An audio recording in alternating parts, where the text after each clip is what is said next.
Hi friends, welcome to Selvanayaka channel. இன்றைக்கி நம்ம சேனலில் என்ன பார்க்க போகிறோம்னா, சூப்பரான ஒரு இன்ட்ரெஸ்டிங்கான வீடியோ தான் பார்க்க போகிறோம். சுற்றுலாத்தலங்களை பற்றி தான் பார்க்க போகிறோம்.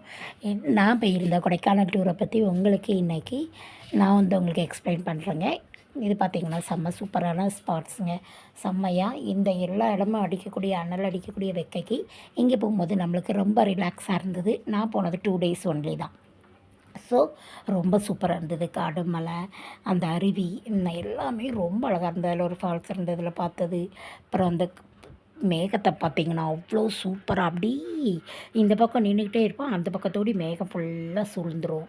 அவ்வளோ ஒரு அருமை. அங்கே பாருங்கள், மேகம் அவ்வளோ சூழ்ந்து அப்படி கீழே இறங்கிடும். ஒரு இடம் பார்த்திங்கன்னா சைட்லலாம் ஒரு இடங்கள்லாம் பார்த்தோன்னா ஒரு இடத்துல போய் நிற்போம். சைடு பார்த்தோன்னா நம்ம ஒரு சைடு நிற்கும் போது இன்னொரு சைடு பார்த்திங்கன்னா அப்படி இங்கே பாருங்கள், மேகம் அவ்வளோ மறைச்சிரும், பனி அவ்வளோத்தையும் மறைச்சிரும்.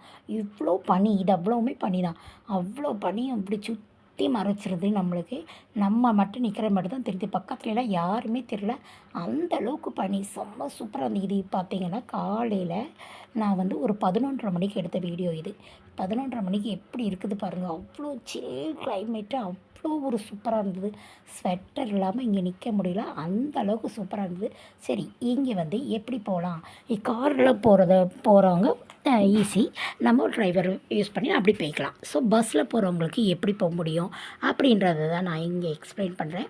மதுரை அங்கேருந்து கொடைக்கானல் பஸ் ஏறி நீங்கள் இறங்கிட்டு அங்கேருந்து என்ன பண்ணலான்னா, ஒரு 2 பேர் 4 பேர் சேர்ந்துக்கிட்டிங்கன்னா ஒரு வேன் மாதிரி அடிக்கிறாங்க, நீங்கள் அதில் போய்க்கலாம். அப்படி இல்லை அங்கேருந்து புக் பண்ணி ஏதாவது கால் டாக்ஸி மாதிரி புக் பண்ணி அந்த சைட் போனீங்கன்னா அவங்களே உங்களுக்கு எல்லா இடங்களையும் ஒவ்வொரு இடமா சூசைட் பாயிண்ட், குணா கேவ், அந்த மாதிரி இடங்களெல்லாம் சுற்றி சுற்றி சூப்பராக காமிச்சிடுறாங்க. அவ்வளோ சூப்பராக இருக்குது. இந்த பக்கம் பார்த்திங்கன்னா ஒரு டைகர் மாதிரி, குட்டி குட்டியாக டைகர், அப்புறம் பெரிய டைகர் வச்சு ஃபோட்டோஸ் எடுக்கிறாங்க. அதுக்கு மணி 10 ரூபி 20 ரூபி அந்த மாதிரி. இது குணா கேவ். அந்த கேவுக்கு போயிருந்தால் அதுக்குள்ளோடி போயிட்டு அங்கே கொஞ்சம் ஃபோட்டோஸ்லாம் ஷூட் பண்ணிக்கலாம். நம்மளுக்கு தேவையான அளவு ஃபோட்டோ ஷூட் பண்ண, வீடியோ ஷூட் பண்ண, எல்லாத்துக்குமே அவ்வளோ சூப்பரான ப்ளேஸ். போயிட்டு வாங்க. பிடிச்சிருந்தா லைக் பண்ணுங்கள் நம்ம வீடியோவுக்கு.